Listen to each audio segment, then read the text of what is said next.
தீராத நோய் தீர, தொழிலில் ஏற்பட்ட முடக்கம் நீங்க ஒரே ஒரு சொரக்காவை வாங்கி இந்த சொரக்கா தாத்தா ஜீவ சமாதியில் கட்டிட்டு போனீங்கன்னா நீங்கள் வேண்டின விஷயம் நியாயமானதாக இருந்தால் கண்டிப்பாக நடக்கும். தத்தாத்ரேயரோட அவதாரமாக கருதப்படுற சொரக்கா சுவாமிகளோட ஜீவ சமாதியை பற்றி தான் நான் இப்போ பேசிகிட்டு இருக்கேன்.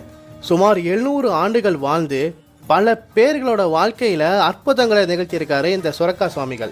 ராஜப்பிளவை நோய் உட்பட பல கொடிய நோய்களை இவர் குணமாக்கியிருக்காரு. இவரை தேடி வர பக்தர்களோட பாஸ்ட், பிரசன்ட், ஃபியூச்சர் இது மூணையுமே இவரால் உணர முடிஞ்சு அவங்க என்ன வேண்டி வந்தாங்களோ அது நியாயமானதாக இருந்தால் அதை அப்படியே நடத்தி கொடுக்குற அளவுக்கு சக்தி வாய்ந்தவராக இருந்திருக்காரு, இப்போவும் இருந்துட்டு இருக்காரு. இவரோட ஜீவ சமாதி சென்னை கோயம்பேட்டிலிருந்து சரியா 100 கிலோமீட்டர் தூரத்தில் நாராயணவனம்ன்ற ஊரில் இருக்குது. இது ஆந்திரா பார்டரில் வரும். அமாவாசை பௌர்ணமி தினங்களில் இந்த கோயிலில் போயிட்டு நைட்டு தங்கிட்டு வந்தீங்கன்னா உங்க வாழ்க்கையில மிகப்பெரிய மாற்றம் கிடைக்கும்னு சொல்றாங்க. எப்பவுமே கையில சுரக்காய் குடுவையை வச்சிருந்தனால இவரை சுரக்காய் தாத்தான்னு சொல்றாங்க. நீங்க இங்க ஆல்ரெடி போயிருந்தீங்கன்னா உங்க வாழ்க்கையில நடந்த அற்புதங்களை ஷேர் பண்ணிக்கோங்க.